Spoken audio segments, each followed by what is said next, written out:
어제 밤에 미리 끓여뒀어요. 아버님이 좋아하시는 진한 걸로요. 지영이 보리차를 건네며 미소 짓는다. 만식은 이상한 쓴맛을 느끼며 고개를 갸웃하지만 며느리를 의심하지 못하고 그대로 마신다. 검사실에서 오늘이 몇 월 며칠인지 아시나요? 라는 질문에 2월. 아니, 3월. 잘 모르겠네요. 만식이 멍하게 답한다. 수진이 CCTV 영상을 확인하던 중 이거야? 아, 소리치며 지영이 보리차에 약을 타는 장면을 발견한다. 올케가 아버지한테 약을 먹인 거야. 인지 능력을 떨어뜨리려고. 수진의 분노 섞인 외침이 거실을 가른다. 오늘 사연 시작하기 전에 무료 버튼인 구독과 좋아요 꼭 눌러주세요. 그러면 여러분들에게 복이 찾아올 거예요. 노을이 노원 아파트 단지를 붉게 물들이던 저녁, 정만식은 거실 소파에 앉아 라디오에서 흘러나오는 옛 트로트를 들으며 하루를 정리하고 있었습니다. 74살 버스 기사로 40년을 달려온 그의 손은 여전히 핸들을 잡던 모양 그대로 구부러져 있었죠. 은퇴한 지 벌써 4년이 지났지만 아침이면 여전히 새벽 5시에 눈이 떠납니다. 만식은 탁자 위에 놓인 낡은 카세트 테이프를 만지작거렸어요. 조용필 전집이라고 적힌 케이스가 세월의 흔적으로 바래져 있었습니다. 아내가 살아있을 때 함께 듣던 추억의 노래들이었죠. 지금은 혼자 듣는 노래가 되어버렸지만 여전히 그의 마음을 달래주는 소중한 동반자였습니다. 아버님, 저녁 드세요. 며느리 윤지영이 밥상을 차리며 말했습니다. 42살의 지영은 언제나 단정한 차림새의 계산기처럼 정확한 말투를 가지고 있었어요. 손톱까지 완벽하게 관리된 모습에서 그녀가 얼마나 자신의 외모에 신경 쓰는지 알 수 있었습니다. 오늘 경로당에서 뭐 하셨어요? 지영이 물었습니다. 만식은 숟가락을 들며 대답했습니다. 김반장하고 화투 치고 버스 조합 공제회 적금 만기 얘기 좀 하고 그랬지. 박 영감이 또 옛날 노선 얘기를 하더라고. 청량리에서 노원까지 하루에 몇 번이나 왔다 갔다 했는데. 아, 그 적금 말씀이시군요. 얼마나 모으셨대요? 지영의 눈이 번뜩였습니다. 마치 사냥감을 발견한 고양이처럼 날카로워진 시선이었어요. 그게 뭐 대수야? 푼돈이지 뭐. 만식은 어색하게 웃으며 말을 돌렸습니다. 사실 그 적금은 만식에게 있어 소중한 노후 자금이었어요. 매달 10만 원씩 꼬박꼬박 넣어서 모은 돈이었거든요. 지영은 계속해서 돈 얘기를 꺼냈습니다. 요즘 금리도 낮고 하니까 제가 계획형 재테크로 불려드릴게요. 저 나름대로 공부 많이 했거든요. 펀드, 주식, 부동산, 뭐든지 맡기세요. 만식은 고개를 끄덕였지만 마음 한편으로는 불안했습니다. 재테크라는 말 자체가 어렵게 느껴졌어요. 자신은 평생 은행 적금만 해봤는데 갑자기 복잡한 투자를 한다는 게 부담스러웠습니다. 아들 정도연이 지친 얼굴로 들어왔습니다. 45살의 도연은 요즘 들어 더욱 초췌해 보였어요. 부동산 경매 실패와 암호화폐 투자 손실로 빚더미에 앉은 상황이었거든요. 매일같이 걸려오는 채권자들의 전화에 시달리며 스트레스가 극에 달한 상태였습니다. 아버지, 안녕하세요. 도연이 인사를 했지만 목소리에 힘이 없었습니다. 지영은 남편이 들어오자 본격적인 이야기를 꺼냈습니다. 아버님, 요즘 깜빡깜빡 하시는 일이 많아지신 것 같아요. 어제도 가습을 끄는 거 잊으셨잖아요. 아, 그건. 만식이 변명하려 했지만 지영은 계속했습니다. 냄새도 못 맡으시고 밤에 화장실 가는 길도 헷갈리시고 솔직히 말씀드리면 치매 초기 증상이래요. 제가 인터넷으로 찾아봤거든요. 치매 가족 카페에서도 정보 많이 얻었고요. 지영의 말 속에는 묘한 확신이 있었습니다. 마치 이미 결론을 내리고 증거를 맞춰가는 것 같았어요. 만식은 가슴이 답답해졌습니다. 도연이 맥주캔을 따며 끼어들었습니다. 엄마, 너무 심하게 말하는 거 아니야? 심한 게 아니라 현실적인 거야. 우리가 미리 대비해야 할 일들이 얼마나 많은데. 지영의 목소리가 차갑게 가라앉았습니다. 부동산 경매 실패한 거, 코인으로 날린 돈, 빚쟁이들 전화. 이런 상황에서 아버님까지 혹시라도 뭐가 생기면 어떻게 하려고? 만식은 젓가락을 놓았습니다. 며느리의 말 한마디 한마디가 가슴에 박혔어요. 특히 치매 초기라는 말이 머릿속에서 맴돌았습니다. 정말 자신이 그런 건가? 가끔 깜빡하는 게 나이 탓이 아니라 병 때문일까? 그런 말 일부러 퍼뜨리는 건가? 만식은 속으로 중얼거렸습니다. 지영의 시선에서 뭔가 계산적인 느낌이 들었거든요. 식사 중에 지영은 계속해서 만식의 건망증을 지적했습니다. 어제 약 드시는 시간도 까먹으셨고, 그제는 현관문 잠그는 것도 잊으셨잖아요. 정말 위험해요. 그건 가끔 있는 일이지. 만식이 변명했지만 지영은 고개를 저었습니다. 가끔이 아니라 자주예요. 제가 다 기록해뒀거든요. 지영이 핸드폰을 꺼내 보여줬습니다. 화면에는 만식의 실수들이 날짜별로 정리되어 있었어요. 보세요. 이게 다 증거예요. 만식은 섬뜩했습니다. 언제부터 자신의 일상이 이렇게 감시받고 기록되고 있었던 걸까요? 식사가 끝난 후 만식은 혼자 거실에 남았습니다.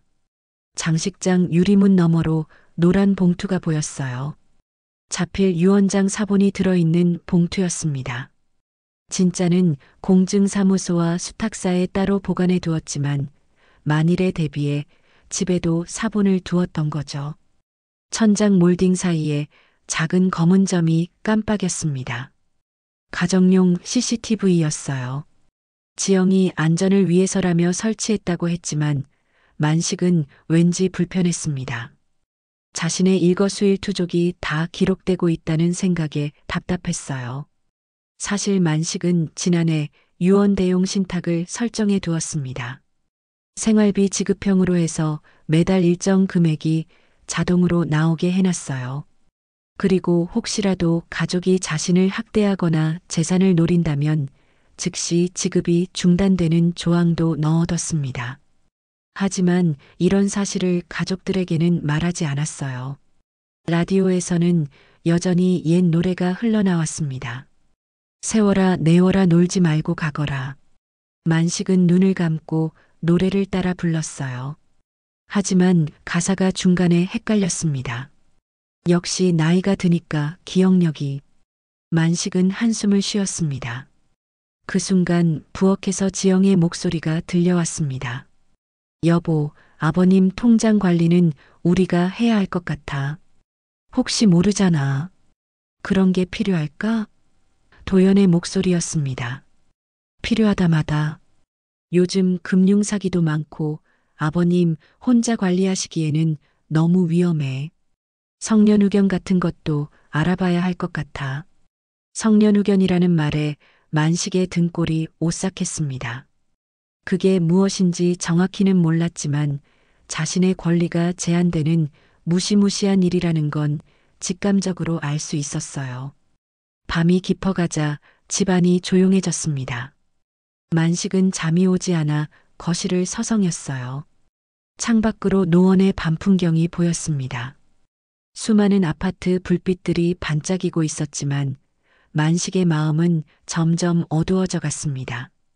내가 정말 치매에 걸린 건가? 아니면 만식은 혼잣말을 중얼거렸습니다. 뭔가 이상하다. 분명히 이상해. 그때 CCTV의 빨간 불빛이 깜빡였습니다. 마치 만식의 의심을 지켜보고 있는 것처럼 말이죠. 며칠이 지나자 지영의 움직임이 더욱 적극적으로 변했습니다. 아침 일찍부터 전화를 걸어대며 무언가를 알아보고 있었어요. 만식은 부엌에서 보리차를 우리며 지영의 통화 내용을 흘끗 들었습니다. 네, 단기 요양원 입소 상담받고 싶어서요. 혹시 치매 초기 환자도 받으시나요? 지영의 목소리가 다급했습니다. 아, 그렇군요. 그럼 일단 검진부터 받아봐야겠네요. 만식의 손이 떨렸습니다. 요양원이라니. 자신을 요양원에 보내려는 계획이었던 거군요. 가슴이 철렁 내려앉으면서 숨이 막혔어요. 아버님, 건강검진 받으러 가야겠어요. 지영이 거실로 나와 말했습니다. 요즘 깜빡하시는 일이 많으니까 정확한 진단을 받아보시는 게 좋을 것 같아요. 검진이라니. 난 괜찮은데. 만식이 머뭇거렸지만 지영은 단호했습니다. 아닙니다. 꼭 받으셔야 해요. 우리 모두를 위해서요. 지영의 눈빛이 차갑게 빛났습니다. 혹시 모르잖아요. 미리 알아야 대비도 하고. 그 주말 지영의 어머니 칠순 잔치가 열렸습니다. 강남의 5성급 호텔 스카이라운지였어요. 만식은 몸이 아프다는 핑계로 참석하지 않았지만 지영과 도연은 성대하게 치를 예정이었습니다. 엄마 칠순이니까 제대로 해드려야죠. 지영이 화장을 하며 말했습니다. 스카이라운지 대관비만 2천만 원인데 그래도 평생에 한 번뿐인 칠순잔치잖아요. 2천만 원. 만식은 그 금액에 깜짝 놀랐어요. 자신이 한 달 생활비로 쓰는 돈의 몇 배나 되는 액수였거든요. 하지만 지영은 아무렇지도 않게 말하고 있었습니다. 돈은 어떻게 마련했냐? 만식이 조심스럽게 물었습니다. 걱정 마세요. 제가 알아서 할게요. 지영이 립스틱을 바르며 대답했습니다. 그 모습에서 뭔가 석연치 않은 기운이 느껴졌어요. 잔치 당일 지영의 인스타그램에는 화려한 사진들이 올라왔습니다. 천장에 매달린 거대한 샹들리에 금빛으로 반짝이는 샴페인 잔들, 값비싸 보이는 꽃꽂이들, 모든 것이 호화로웠어요. 사진 아래에는 어머니의 소중한 칠순, 최고로 모셨습니다라는 글과 함께 하트 이모티콘이 가득했습니다. 만식은 그 사진들을 보며 복잡한 심정이었습니다. 며느리 어머니의 칠순잔치를 성대하게 치르는 것 자체는 좋은 일이었어요. 하지만 그 돈이 어디서 나온 건지 궁금했습니다. 도연이 빚에 쪼들리고 있는 상황에서 2천만 원이라는 큰 돈을 어떻게 마련했을까요? 며칠 후 만식은 건강검진을 받으러 병원에 갔습니다. 지영이 예약해준 곳은 신경과가 유명한 대학병원이었어요. 대기실에 앉아 있으니 온갖 상상이 머릿속을 스쳐갔습니다. 정만식 어르신, 간호사가 이름을 불렀습니다. 검진실에 들어가니 젊은 의사가 친절하게 맞아주었어요. 어르신, 오늘 어떤 증상 때문에 오셨나요? 글쎄요. 가족들이 자꾸 깜빡한다고 해서. 만식이 머뭇거리며 말했습니다. 의사는 차근차근 질문을 했습니다. 기억력 검사, 인지능력 검사, 혈액 검사까지 여러 가지를 진행했어요. 만식은 대부분의 질문에 정확하게 답할 수 있었습니다. 결과적으로는 큰 문제가 없어 보입니다. 의사가 말했습니다.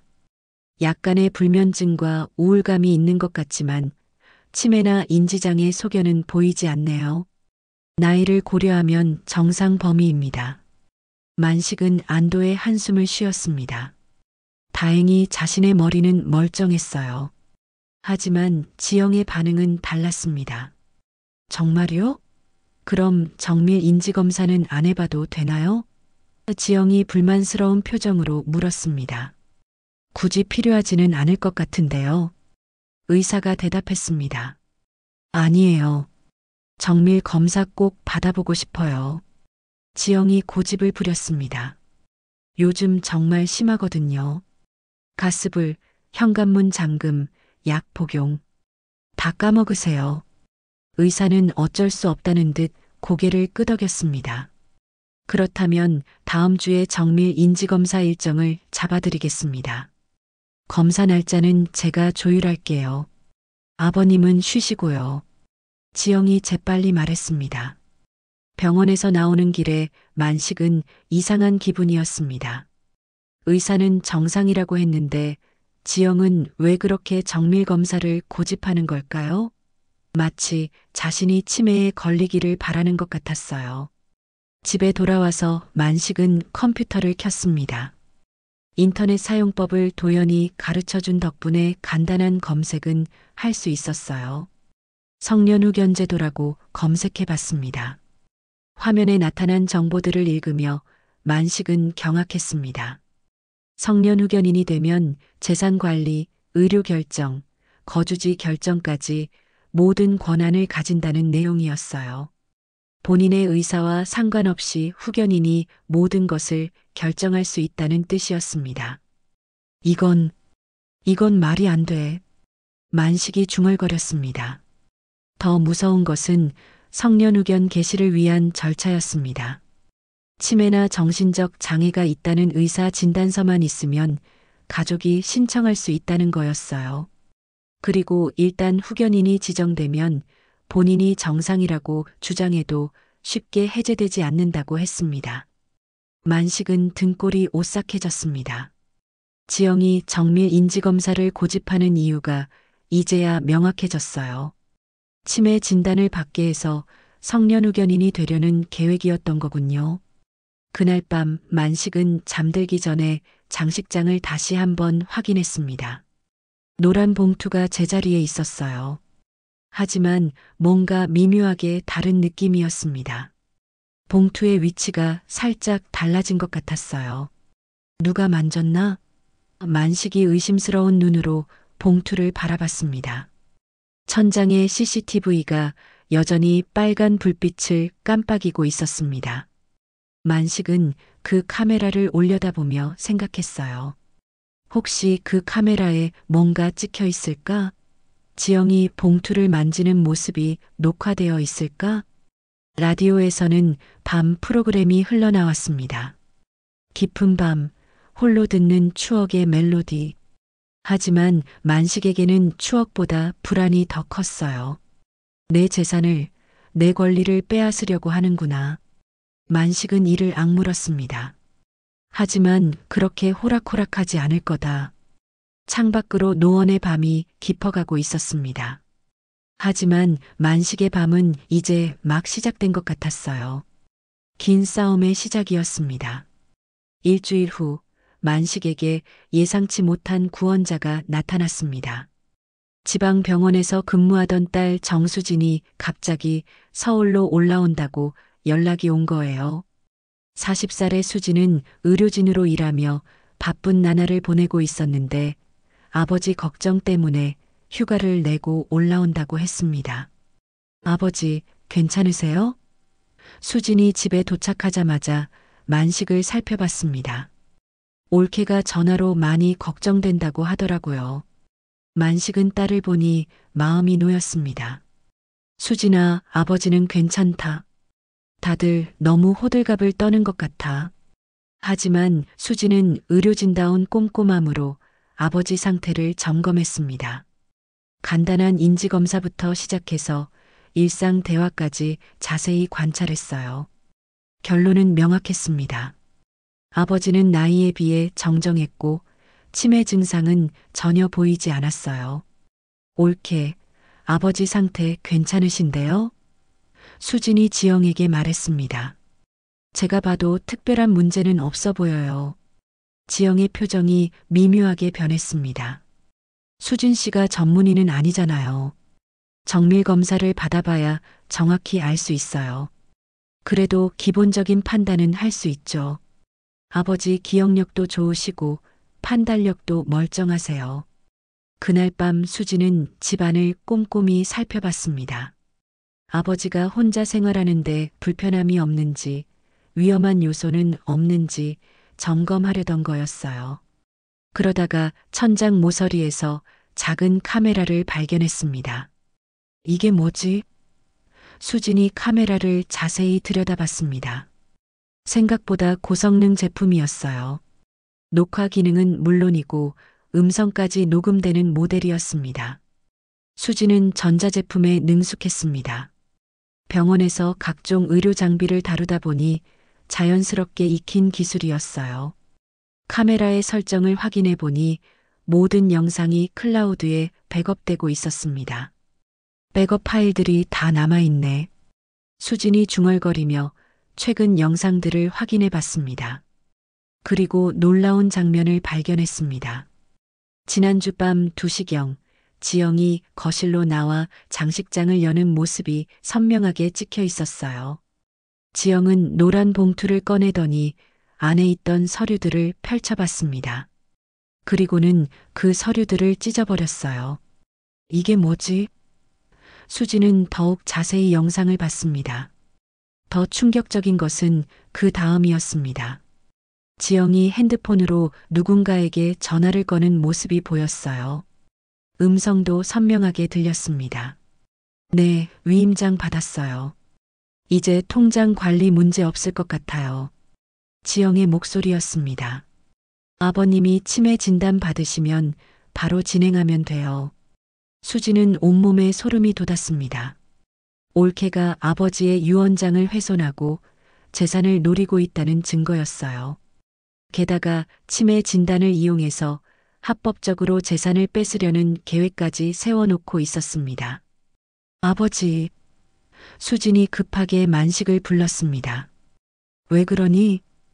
만식이 잠결에 일어났습니다. 이거 보세요. 수진이 영상을 보여줬습니다. 만식은 영상을 보며 얼굴이 점점 굳어졌습니다. 며느리가 자신의 유언장을 찢는 모습, 그리고 전화 통화 내용까지 모든 것이 명확했어요. 이 여자가 정말. 만식이 분노로 떨었습니다. 아버지, 저 봉투 안에 뭐가 들어 있었어요? 수진이 물었습니다. 유언장 사본이었다. 하지만 진짜는 따로 있다. 만식이 말했습니다. 공증사무소하고 수탁사에 원본을 맡겨뒀거든. 수지는 아버지의 말에 안도했습니다. 다행이에요. 그럼 저 행위는 상속 결격 사유가 될 수 있어요. 상속 결격? 만식이 물었습니다. 유언서를 고의로 훼손하거나 숨기면 상속받을 권리를 잃는 거예요. 법으로 정해진 규정이에요. 수진이 설명했습니다. 만식은 이제야 상황이 정리되기 시작했습니다. 그럼 이 영상이 증거가 되는 거네? 네, 결정적인 증거죠. 게다가 전화 통화 내용까지 녹음되어 있으니까요. 그때 지영이 거실로 나왔습니다. 아직 안 주무세요? 무슨 일이에요? 수진과 만식은 서로 눈빛을 주고받았습니다. 아직 들킨 것을 들키면 안 되었어요. 더 많은 증거를 모아야 했습니다. 아무것도 아니에요. 아버지하고 근황 얘기 좀 하고 있었어요. 수진이 자연스럽게 대답했습니다. 그럼 빨리 주무세요. 내일 정밀 검사 받으러 가야 하는데. 지영이 말했습니다. 만식은 가슴이 철렁했습니다. 정밀 검사 날짜가 벌써 잡혔던 거군요. 지영이 자리를 떠나자 수진이 아버지에게 속삭였습니다. 아버지, 내일 검사 절대 받으시면 안 돼요. 뭔가 이상한 약이라도 먹이면 어떻게 하겠어요? 약? 만식이 놀랐습니다. 올케가 검사 전에 아버지 판단력을 흐리게 만들 수도 있어요. 수면제나 항히스타민제 같은 걸 먹이면 일시적으로 인지 능력이 떨어질 수 있거든요. 만식은 무서워졌습니다. 며느리가 그런 짓까지 할 수 있다는 게 믿어지지 않았어요. 그럼 어떻게 하지? 만식이 물었습니다. 일단 더 많은 증거를 모아야 해요. 그리고 법적 대응도 준비해야 하고요. 수진이 말했습니다. 아버지, 혹시 유언대용 신탁에 특별한 조항 같은 게 있나요? 있다. 만약 가족이 나를 학대하거나 기망하면 즉시 지급이 중단되고 그 사람은 수익자에서 제외되는 조항이 있어. 수진의 눈이 번뜩였습니다. 그거예요. 그 조항을 발동시키면 올케가 아버지 재산에 손댈 수 없게 돼요. 하지만 어떻게 증명하지? 이 영상하고 앞으로 더 모을 증거들로 충분해요. 그리고 내일 검사는 절대 받지 마세요. 만식은 고개를 끄덕였습니다. 이제 싸움이 본격적으로 시작될 것 같았어요. 하지만 혼자가 아니었습니다. 딸 수진이 함께 싸워줄 거였어요. 새벽이 되자 집안이 조용해졌습니다. 하지만 만식과 수진은 잠들 수 없었어요. 내일부터 본격적인 증거 수집과 법적 대응을 준비해야 했으니까요. 아버지, 걱정 마세요. 제가 끝까지 도와드릴게요. 수진이 아버지 손을 꼭 잡았습니다. 만식은 딸의 손에서 따뜻함을 느꼈습니다. 암울했던 상황에 한 줄기 빛이 비치는 것 같았어요. 다음 날 아침 수진은 일찍 일어나 아버지와 함께 증거 수집 작전을 시작했습니다. 지영이 정밀 검사를 고집하는 이상 더 이상 시간을 끌 수는 없었어요. 오늘 안에 결정적인 증거를 찾아야 했습니다. 아버지, 올케가 언제부터 이상하게 행동했는지 기억해 보세요. 수진이 노트를 펼치며 말했습니다. 만식은 기억을 더듬었습니다. 글쎄, 장모님 칠순잔치 준비할 때부터였던 것 같아. 그때부터 돈 얘기를 자주 꺼내더라고. 칠순잔치요? 얼마나 들었다고 했어요? 2천만 원이라고 하더라. 호텔 스카이라운지 대관비만 그 정도래. 수지는 계산기를 두드렸습니다. 형님 빚이 얼마나 되는지 아세요? 정확히는 모르지만 부동산 경매 실패로 3억, 코인으로 또 1억 정도 날렸다고 하더라. 4억이나 되는 빚이 있으면서 2천만 원짜리 잔치를 했다고요? 수진의 목소리가 높아졌습니다. 그 돈 어디서 났을까요? 그때 지영이 부엌에서 나왔습니다. 아침 드세요. 오늘 병원 가야 하니까 일찍 준비하셔야 해요. 올케, 장모님 칠순잔치 정말 성대하게 하셨더라고요.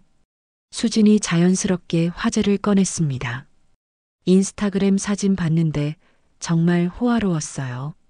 지영의 얼굴에 미묘한 변화가 스쳤습니다. 어머니를 위해서는 당연한 거죠.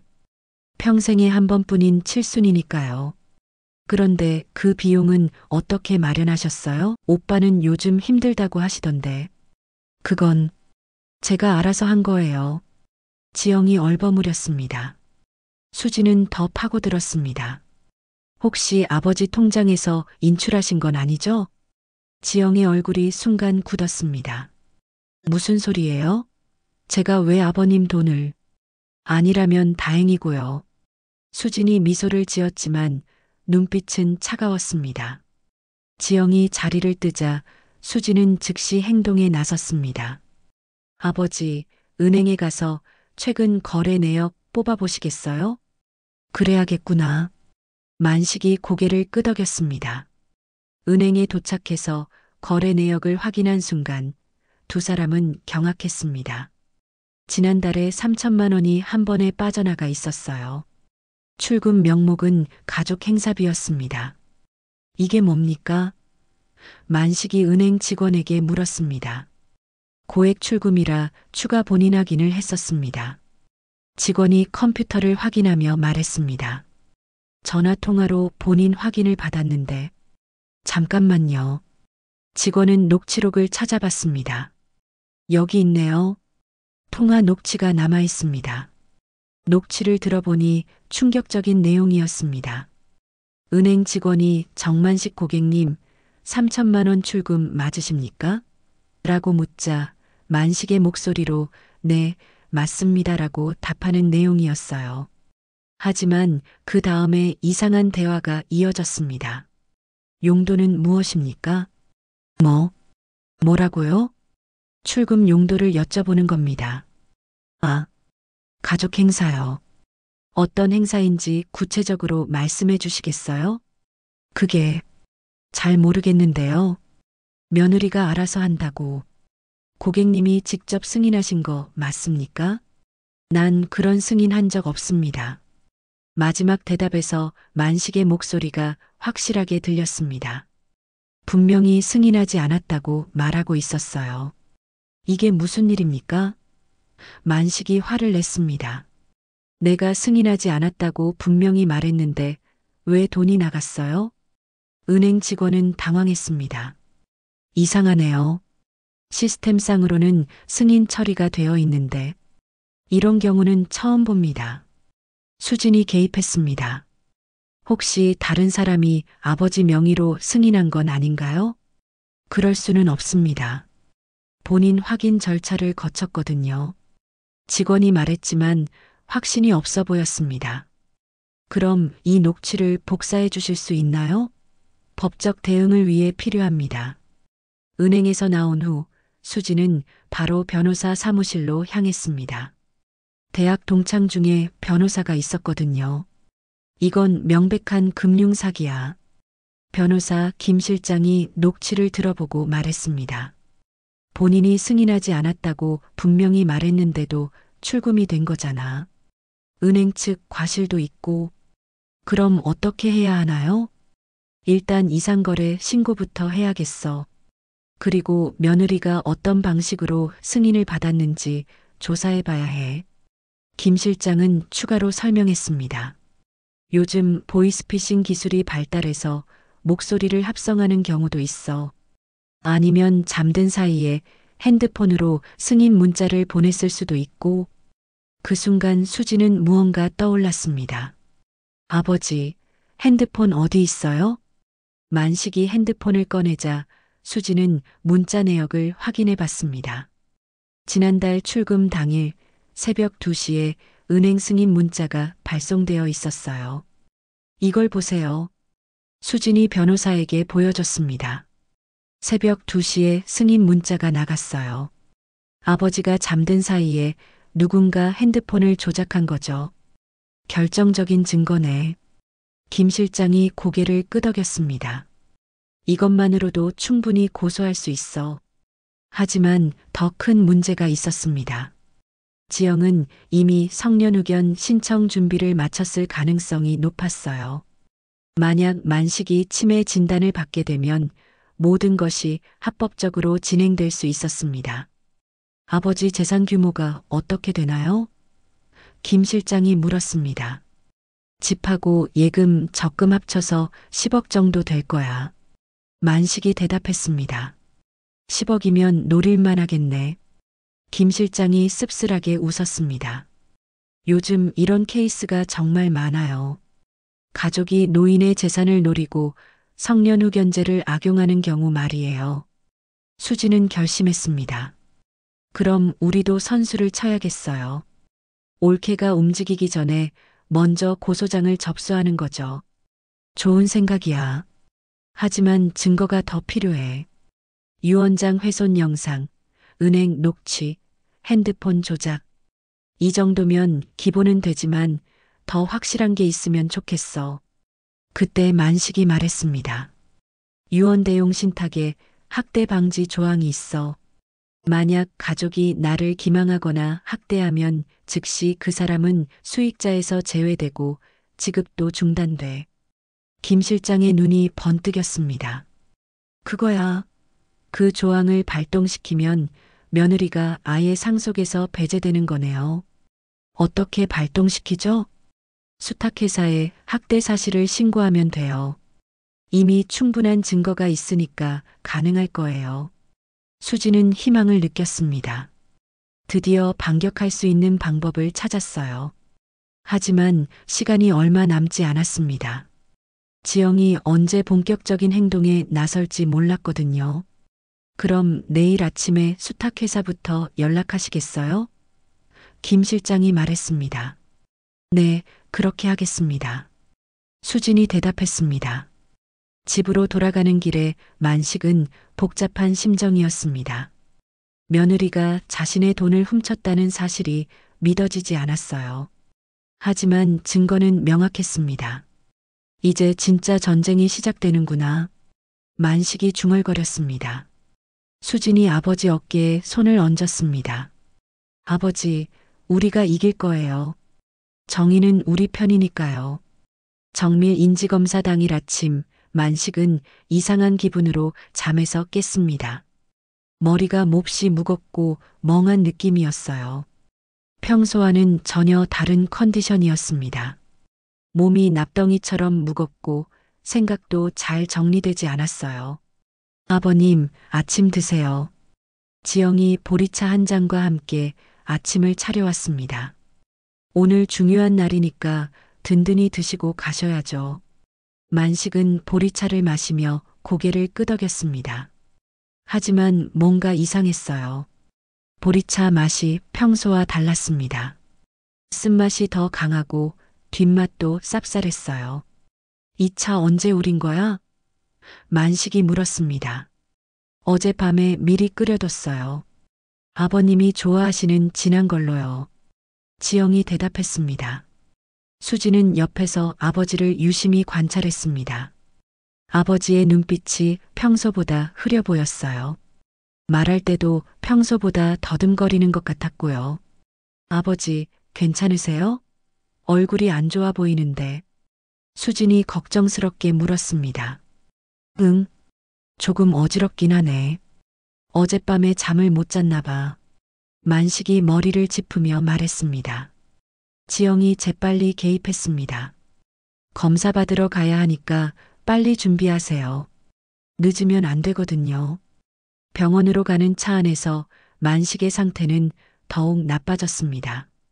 평소라면 능숙하게 할 수 있는 간단한 계산도 머릿속에서 뒤섞였어요. 오늘이 며칠인지 무슨 요일인지도 헷갈렸습니다.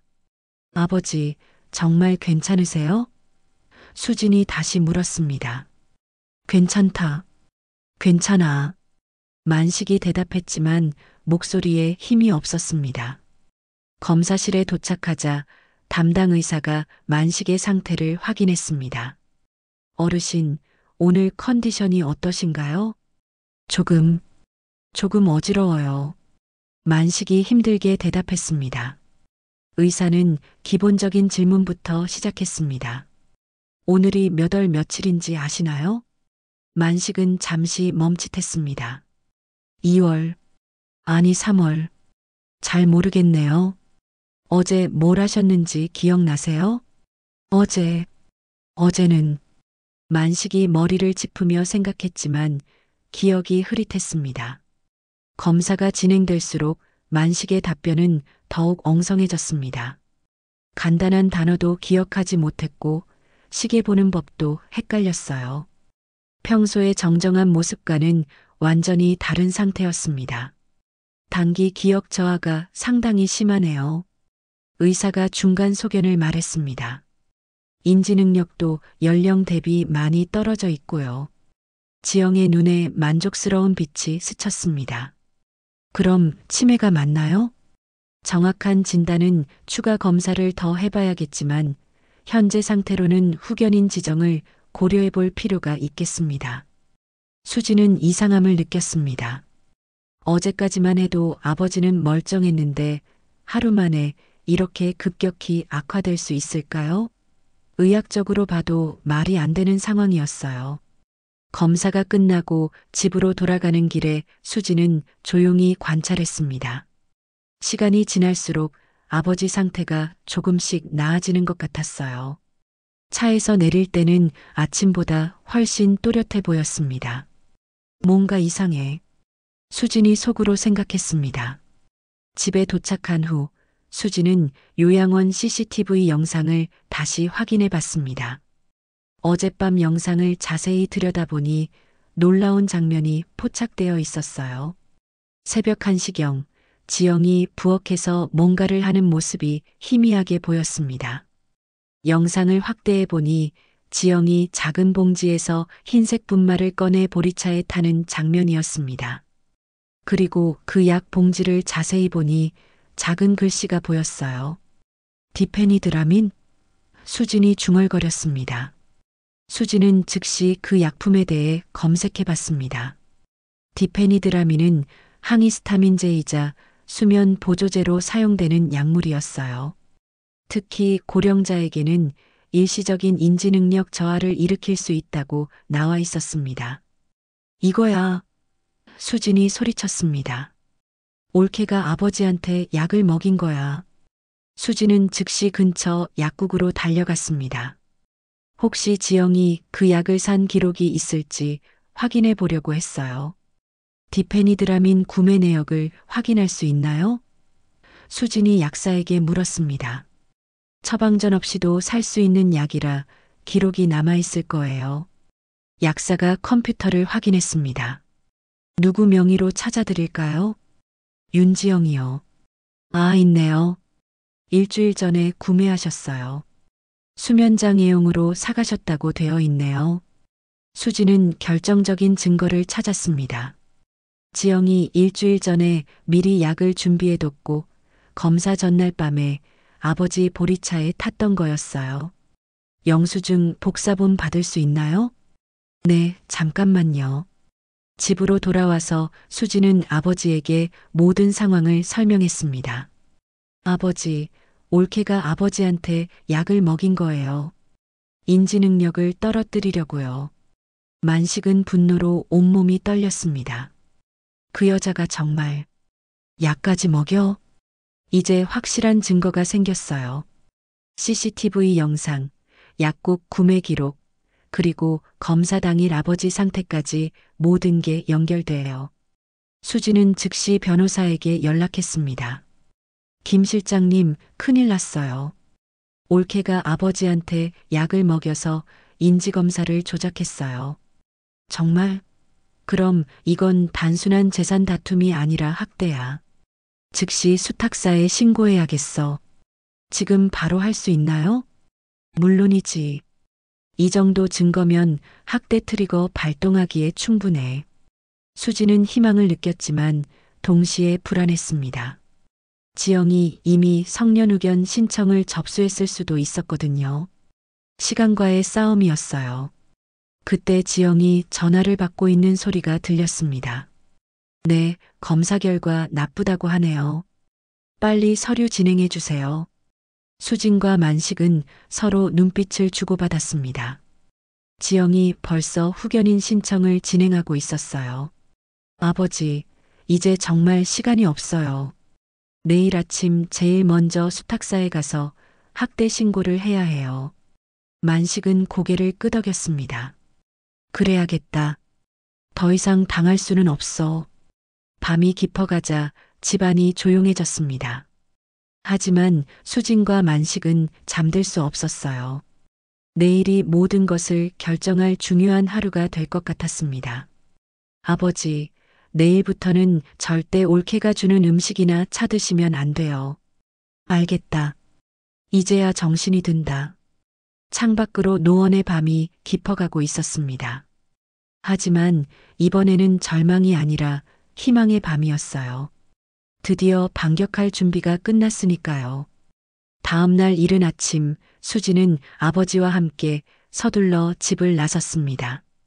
지영이 깨기 전에 모든 일을 처리해야 했거든요. 첫 번째 목적지는 수탁회사였습니다. 정말 떨리네. 만식이 택시 안에서 중얼거렸습니다. 아버지, 우리가 준비한 증거면 충분해요. 수진이 가방 속 서류들을 다시 한번 확인했습니다. CCTV 영상, 은행 녹취록, 약국 구매 기록, 그리고 요양원 투약 영상까지 모든 것이 준비되어 있었어요.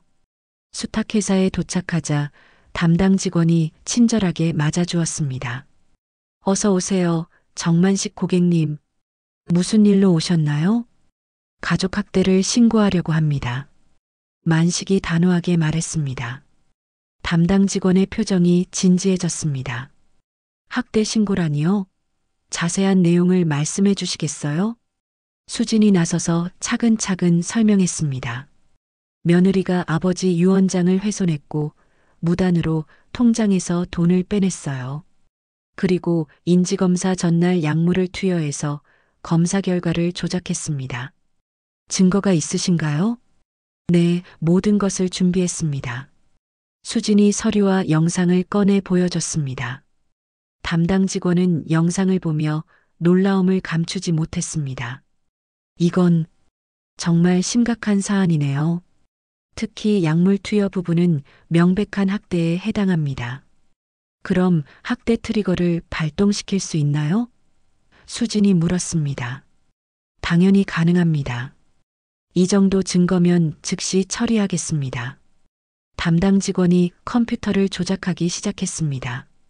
윤지영 씨에 대한 지급 정지와 수익자 제외 조치를 지금 당장 실행하겠습니다.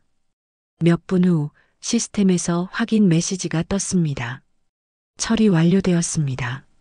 앞으로 윤지영 씨는 신탁 재산에 대한 어떤 권리도 행사할 수 없습니다. 만식은 안도의 한숨을 쉬었습니다. 그럼 이제 안전한 건가요? 네, 하지만 추가 조치도 필요합니다. 담당 직원이 설명했습니다. 접근금지 가처분 신청도 함께 진행하시는 게 좋겠어요. 그래야 며느리가 더 이상 어르신을 괴롭힐 수 없습니다. 수탁회사를 나온 후 수진과 만식은 바로 변호사 사무실로 향했습니다. 김 실장이 기다리고 있었어요. 어떻게 됐어? 김 실장이 물었습니다. 학대 트리거 발동했어요. 이제 지영 씨는 신탁 재산에 손댈 수 없어요. 수진이 기쁘게 보고했습니다. 잘했어. 그럼 이제 본격적인 법적 대응을 시작하자. 김 실장이 서류를 정리하며 말했습니다. 고소장부터 작성할게. 사기, 강요, 정보통신망법 위반. 여러 혐의로 고소할 수 있어. 접근금지 가처분도 신청해 주세요. 수진이 요청했습니다. 당연히 해야지. 그런데 시간이 중요해. 지영 씨가 성년 의견 신청을 이미 접수했을 수도 있거든. 그때 만식의 핸드폰이 울렸습니다. 지영에게서 온 전화였어요. 받지 마세요. 수진이 말렸지만 만식은 전화를 받았습니다. 아버님, 지금 어디 계세요? 지영의 목소리가 급하게 들렸습니다. 갑자기 은행에서 이상한 전화가 왔어요. 통장이 동결됐다는데요? 만식은 침착하게 대답했습니다. 내가 처리한 일이다. 뭐라고요? 아버님이 왜 그런 일을? 내가 내 돈을 훔쳤잖아. 3천만 원 말이야. 전화 너머로 지영의 당황하는 소리가 들렸습니다. 그건 오해예요. 제가 설명드릴게요. 설명은 법정에서 하거라. 만식이 전화를 끊었습니다. 김 실장이 웃으며 말했습니다.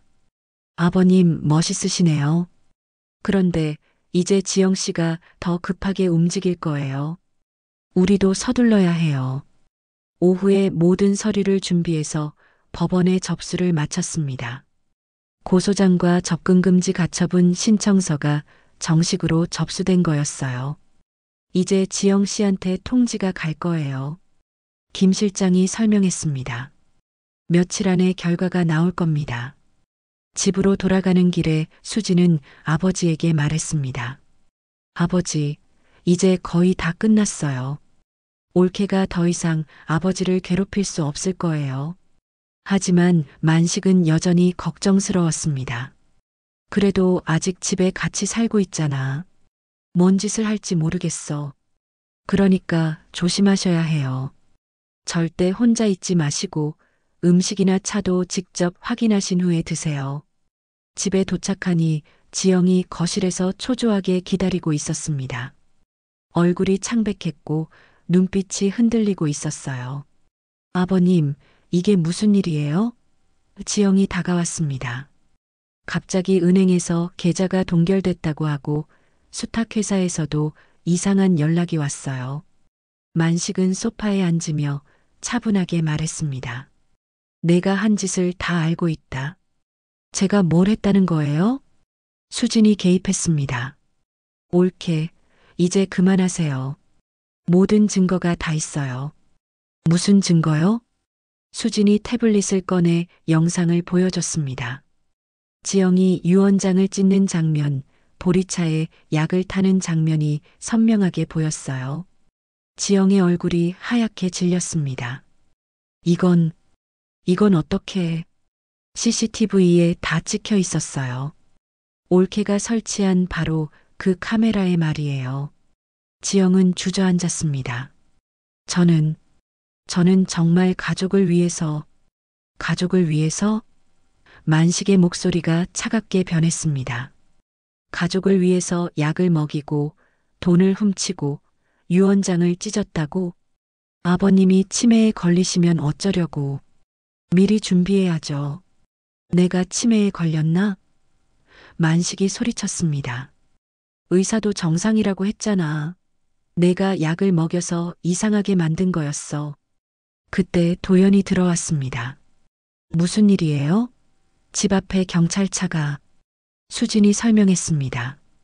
형님, 올케가 아버지 재산을 훔치려고 온갖 짓을 다 했어요. 지금 고소장도 접수했고요. 도연은 멍한 표정으로 지영을 바라봤습니다. 정말이야? 지영은 더 이상 변명할 수 없었습니다. 증거가 너무나 명확했거든요. 지영아. 도연의 목소리가 떨렸습니다. 이런 짓을 왜? 당신 빚 때문이야. 지영이 소리쳤습니다.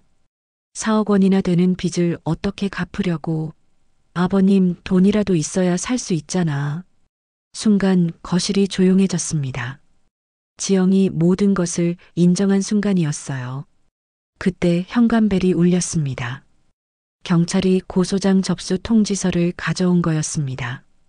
윤지영 씨 계신가요? 경찰관이 물었습니다. 지영은 절망적인 표정으로 고개를 떨구었습니다. 모든 계획이 수포로 돌아간 순간이었어요. 며칠 후 가족들과 변호사, 수탁사 담당자가 모두 모인 자리가 마련되었습니다. 거실 테이블에는 여러 서류들이 정리되어 있었고 노트북 화면에는 결정적인 영상들이 준비되어 있었어요. 지영은 창백한 얼굴로 소파 끝자락에 앉아 있었습니다. 김 실장 변호사가 회의를 시작했습니다. 오늘은 그동안 수집한 모든 증거를 정리하고 앞으로의 법적 절차에 대해 말씀드리려고 합니다. 첫 번째 화면이 켜졌습니다. 지영이 노란 봉투를 찢는 장면이 선명하게 나타났어요. 거실이 조용해졌습니다. 지영의 손이 떨리기 시작했어요. 이것은 지난달 새벽 2시에 촬영된 영상입니다. 김 실장이 설명했습니다. 윤지영 씨가 정만식 어르신의 유언장 사본을 고의로 훼손하는 장면입니다. 도연이 지영을 바라봤습니다. 정말 그런 거야? 지영은 아무 말도 할 수 없었습니다. 영상이 너무나 명확했거든요. 두 번째 화면으로 넘어갔습니다. 은행 녹취록이 재생되었어요. 만식의 목소리로 난 그런 승인 한 적 없습니다라고 분명히 말하는 부분이 나왔습니다. 이것은 3천만 원 출금 당시 은행과의 통화 녹취입니다. 김 실장이 계속 설명했습니다. 정만식 어르신이 분명히 승인하지 않았다고 말씀하셨음에도 불구하고 출금이 처리되었습니다. 수탁사 담당자가 말했습니다. 이 녹취와 핸드폰 승인 문자 조작 정황으로 보아 명백한 금융사기에 해당합니다. 세 번째로 요양원 투약 영상이 나왔습니다. 지영이 보리차에 흰색 분말을 타는 장면이었어요. 약국 구매 기록과 함께 제시되자 모든 퍼즐이 맞춰졌습니다. 디페니드라민을 사전에 구매해서 검사 전날 투여한 것으로 보입니다.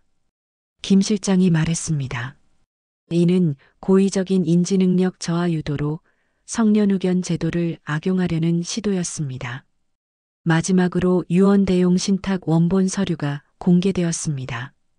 공증사무소와 수탁사 보관 확인서가 함께 제시되었어요. 집에 있던 봉투는 사본이었습니다. 김 실장이 중요한 사실을 발표했습니다. 원본은 이미 2023년 11월 18일에 공증을 받아 안전하게 보관되어 있었습니다. 지영의 얼굴이 완전히 무너졌습니다. 모든 계획이 헛수고였다는 것을 깨달은 순간이었어요. 그럼 내가 찢은 건? 지영이 떨리는 목소리로 말했습니다. 사본이었습니다.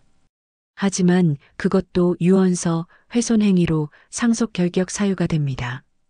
김 실장이 단호하게 말했습니다. 수탁사 담당자가 추가로 설명했습니다. 학대 트리거 조항에 의해 윤지영 씨는 이미 신탁 수익자에서 완전히 제외되었습니다. 앞으로 어떤 형태로든 정만식 어르신의 재산에 접근할 수 없습니다. 도연이 절망적인 표정으로 물었습니다. 그럼 우리는 어떻게 되는 거죠? 접근금지 가처분도 신청했습니다. 김 실장이 대답했습니다. 법원에서 인용 결정이 나면 윤지영 씨는 이 집에서 나가셔야 하고 정만식 어르신에게 접근할 수도 없습니다. 그때 현관벨이 울렸습니다. 집행관과 경찰이 함께 왔어요. 고소장 접수와 가처분 인용 결정을 통지하러 온 거였습니다. 정만식 씨 댁이 맞나요? 집행관이 물었습니다. 네, 맞습니다. 만식이 대답했습니다. 윤지영 씨에 대한 사기, 강요, 정보통신망법 위반 고소장이 정식 접수되었음을 통지합니다. 집행관이 서류를 내밀었습니다. 그리고 접근금지 가처분 신청이 인용되어 즉시 시행됩니다. 지영은 서류를 받아들고는 완전히 무너졌습니다. 이럴 수가 없어. 경찰관이 말했습니다. 윤지영 씨, 지금부터 이 집에 거주할 수 없으며 정만식 씨에게 100m 이내로 접근할 수 없습니다. 위반 시 구속됩니다. 도연이 당황해서 물었습니다. 아내가 갑자기 집에서 나가야 한다고요? 네, 법원 결정 사항입니다. 집행관이 확인해 주었습니다. 지영이 마지막으로 변명을 시도했습니다. 저는 정말 가족을 위해서 한 일이에요. 도연이 빚도 많고 아버님도 나이가 드시니까 가족을 위해서? 만식이 분노로 떨며 일어섰습니다. 가족을 위해서라면 약을 먹이고 돈을 훔치고 서류를 조작해도 된다는 말이냐? 아버님이 치매에 걸리시면 어쩌려고 했어요? 지영이 울먹였습니다. 내가 치매에 걸렸다고 누가 정했나? 만식이 소리쳤습니다. 의사도 정상이라고 했는데 내가 약을 먹여서 이상하게 만든 거잖아. 수진이 개입했습니다. 옳게, 이제 그만하세요. 더 이상 변명할 필요 없어요. 변호사가 최종 정리를 했습니다. 윤지영 씨는 상속 결격자로 확정되었고 신탁 재산에서도 완전히 배제되었습니다. 그리고 칠순잔치에 사용된 3천만 원은 부당이득 및 손해배상으로 회수 진행할 예정입니다. 3천만 원을 다시 갚아야 한다고요? 도연이 놀랐습니다. 당연합니다. 불법적으로 취득한 돈이니까요. 도연은 머리를 감쌌습니다. 이미 4억 원의 빚이 있는 상황에서 3천만 원을 더 갚아야 한다는 현실이 막막했어요. 지영이 울면서 말했습니다. 다 우리를 위해서 한 일인데 왜 이렇게 되는 거야? 만식이 냉정하게 대답했습니다. 사람이 욕심에 눈이 멀면 결국 스스로 제 발등을 찍는 법이다.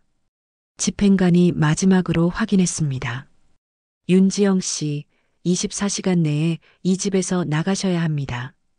짐을 싸세요. 지영은 절망적인 표정으로 방으로 들어가 짐을 싸기 시작했습니다. 모든 계획이 완전히 무너진 순간이었어요. 도연이 아버지에게 다가갔습니다. 아버지, 저는 어떻게 하면 될까요? 만식은 아들을 바라봤습니다. 내가 선택할 일이다. 아내를 따라갈 건지 아니면 여기 남아서 다시 시작할 건지. 저는 정말 몰랐어요. 지영이 이런 짓을 하는 줄. 몰랐다고 해서 책임이 없어지는 건 아니다. 만식이 엄하게 말했습니다. 하지만 진심으로 뉘우친다면 기회는 있을 거다. 거실에는 무거운 침묵이 흘렀습니다. 한 가족이 완전히 갈라지는 순간이었어요. 하지만 동시에 진실이 밝혀지고 정의가 실현되는 순간이기도 했습니다. 3개월 후 가정법원 판결이 최종적으로 확정되었습니다. 윤지영에 대한 상속 결격이 일부 인용되었고 성년 의견 신청은 기각되었으며 접근금지 가처분도 정식으로 인용되었어요. 수탁사는 약속대로 만식에게 월 생활비와 의료비를 자동으로 지급하기 시작했습니다. 만식은 이제 경제적으로나 정신적으로나 안정을 찾았어요. 더 이상 누군가 자신의 재산을 노리거나 권리를 침해할 걱정이 없었습니다. 매달 정해진 금액이 통장으로 들어왔고 의료비도 별도로 지원받을 수 있었어요. 칠순잔치에 사용된 3천만 원은 부당이득 판결에 따라 회수 절차가 진행되었습니다. 지영이 사용한 호텔 비용, 케이터링 비용 모두가 법적으로 돌려받아야 할 돈으로 확정된 거였어요. 지영은 이미 집을 떠났지만 법적 책임은 피할 수 없었습니다. 도연은 큰 고민 끝에 아내와 별거를 선택했습니다. 지영의 행동을 받아들일 수 없었고 아버지에게 용서를 구하고 싶었거든요. 하지만 쉽지 않은 길이었어요. 4억 원의 빚은 여전히 남아 있었고 이제 혼자서 모든 것을 해결해야 했습니다. 아버지, 도연이 어느 날 저녁 만식 앞에 무릎을 꿇었습니다. 정말 죄송합니다. 제가 잘못 관리해서 이런 일이 생겼어요. 만식은 아들을 바라봤습니다. 야윈 얼굴에서 진심 어린 후회가 느껴졌어요. 이제 와서 후회해도 늦다. 저는 다시 배우고 싶습니다. 돈이 아니라 사람을 말이에요. 도연의 목소리가 떨렸습니다. 어떻게 배울 건데? 채무 조정 신청했습니다. 그리고 상담 치료도 받고 있어요. 도박 중독 치료 프로그램에도 참여하고 있고요. 만식은 놀랐습니다. 아들이 스스로 치료를 받고 있다는 사실이 의외였어요. 정말이냐? 네, 아버지. 저는 정말 변하고 싶어요. 더 이상 돈에 휘둘리지 않는 사람이 되고 싶습니다. 만식은 한참을 생각했습니다. 아들의 진심이 느껴졌지만 상처가 쉽게 아물지는 않았어요. 조건이 하나 있다. 무엇이든 하겠습니다. 다시는 약으로, 서류로 가족을 누르지 마라. 그리고 내 힘으로 빚을 갚아라. 내 재산에는 손대지 말고. 도연이 고개를 끄덕였습니다. 네, 약속드립니다. 그때부터 도연은 정말로 달라지기 시작했습니다. 작은 일용직부터 시작해서 성실하게 일했어요.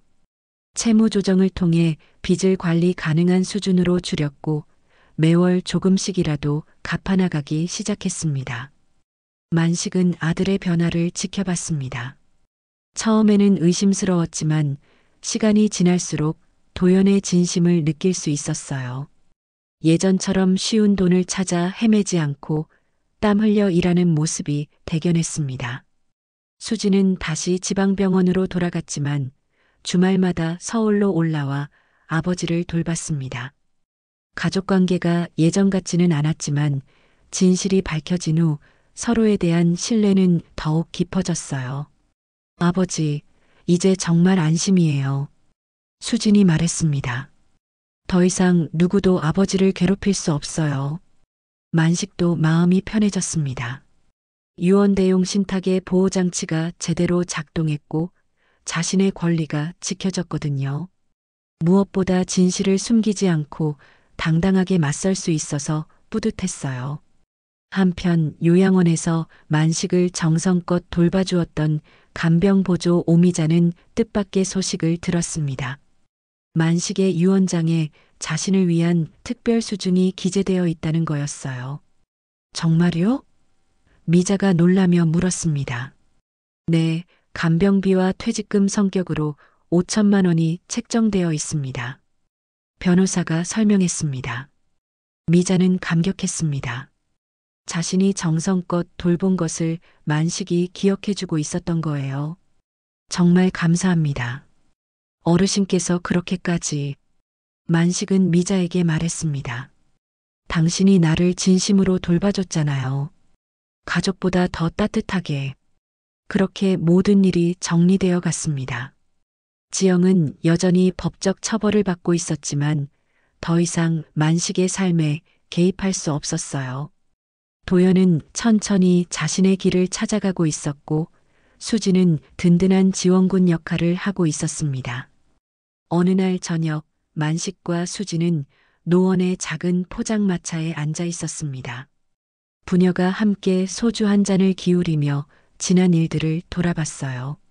아버지, 그때 정말 무서웠죠? 수진이 물었습니다. 무섭긴 했지. 하지만 포기하지 않아서 다행이야. 만식이 대답했습니다. 사람이 욕심에 눈이 멀면 결국 스스로 제 발등을 찍는구나. 옳게도 참 안타까워요. 욕심만 부리지 않았다면. 그래도 이제 끝났어. 우리 모두 교훈을 얻었고, 그때 도연이 포장마차로 찾아왔습니다. 일을 마치고 온 모습이었는데 예전보다 훨씬 건강해 보였어요. 아버지, 도연이 고개를 숙이며 인사했습니다. 수진아, 너도 왔구나. 형님, 앉으세요. 수진이 자리를 만들어줬습니다. 도연이 아버지 옆에 앉으며 말했습니다. 아버지, 다시 배우겠습니다. 돈 말고 사람을. 만식은 아들의 어깨에 손을 얹었습니다. 조건 하나다. 다시는 약으로, 서류로 가족을 누르지 마라. 네, 약속드립니다. 포장마차 밖으로 노원의 밤 풍경이 펼쳐졌습니다. 똑같은 아파트 단지였지만 이제는 공기가 달랐어요. 의심과 두려움 대신 신뢰와 희망이 자리 잡았습니다. 돈의 주인이 바뀐 것이 아니라 관계의 규칙이 바뀐 거였어요. 서로를 속이고 이용하는 관계에서 진실을 바탕으로 한 건강한 관계로 변화한 겁니다. 라디오에서는 여전히 옛 노래가 흘러나왔습니다. 세워라 내워라 놀지 말고 가거라. 하지만 이제 만식에게 그 노래는 슬픔이 아니라 희망의 멜로디였어요. 이 이야기가 마음에 닿으셨다면 댓글로 여러분의 생각을 들려주세요. 여러분의 작은 응원 한마디가 다음 영상 제작에 큰 힘이 됩니다.